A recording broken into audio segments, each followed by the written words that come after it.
Shalom Bapak Ibu yang dikasihi Tuhan. Salam sejahtera buat kita semua.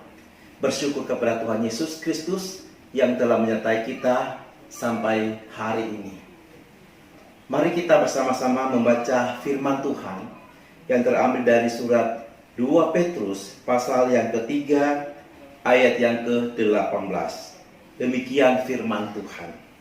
Tetapi bertumbuhlah dalam kasih karunia dan dalam pengenalan akan Tuhan dan Juru Selamat kita, Yesus Kristus. Bagi Dialah kemuliaan sekarang dan selama-lamanya. Demikian pembacaan firman Tuhan. Bapak Ibu yang dikasihi oleh Tuhan, firman Tuhan ini adalah nasihat Rasul Petrus kepada kita semua sebagai umat Tuhan. Khususnya di saat-saat kita sedang menantikan kedatangan Tuhan Yesus yang kedua kalinya. Firman Tuhan ini mengingatkan kita agar kita sebagai orang Kristen harus terus bertumbuh dalam Kristus dan bertumbuh dalam pengenalan tentang Tuhan dan Juru Selamat kita, Yesus Kristus. Apa tujuan Tuhan bagi kita supaya kita terus bertumbuh dalam pengenalan akan Tuhan dan Juru Selamat kita, Yesus Kristus?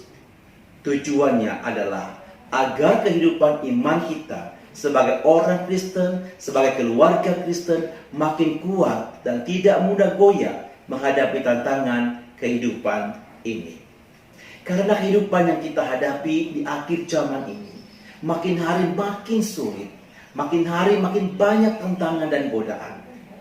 Oleh karena itu, Tuhan menginginkan kita menjadi orang Kristen, menjadi keluarga Kristen yang tetap setia sampai akhir zaman. Kita tidak mungkin bisa tetap kuat dan setia sampai akhir jikalau kita tidak bertumbuh kuat di dalam Tuhan. Oleh karena itu, kita harus terus-menerus bertumbuh dalam kasih karunia dan pengenalan akan Yesus Kristus, Juru Selamat kita. Bagaimanakah caranya? Kita harus memiliki komitmen untuk berjalan konsisten dengan Kristus.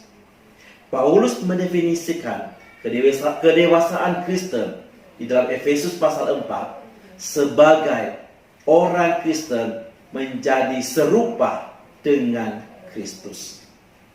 Orang Kristen dapat menyerupai Kristus apabila orang tersebut memiliki komitmen untuk berdoa, membaca firman Tuhan setiap hari, serta tekad untuk menaati Tuhan Yesus.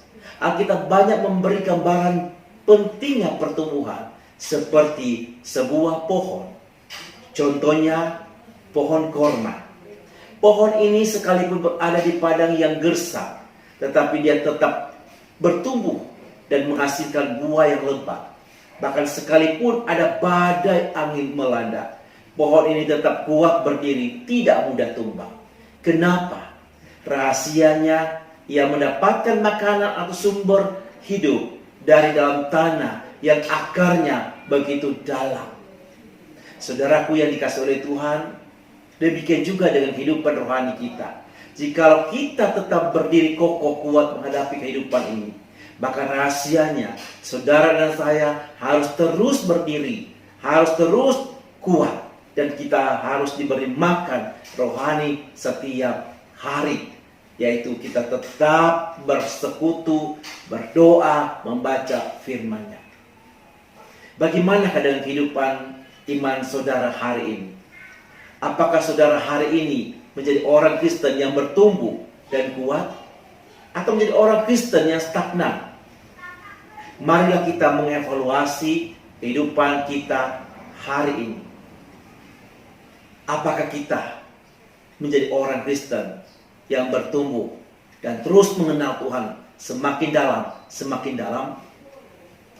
Sekali lagi, saudaraku yang dikasihi oleh Tuhan, karena pengenalan kita akan Tuhan Yesus Kristus sangat menentukan sikap tindakan kita menghadapi keadaan dunia yang tidak menentu ini, menghadapi situasi yang sulit ini.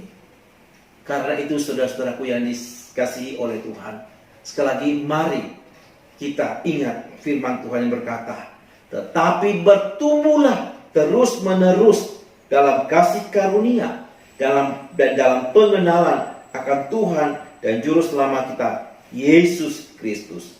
Baginya kemuliaan sekarang dan sampai selama-lamanya. Amin. Tuhan Yesus memberkati kita semua.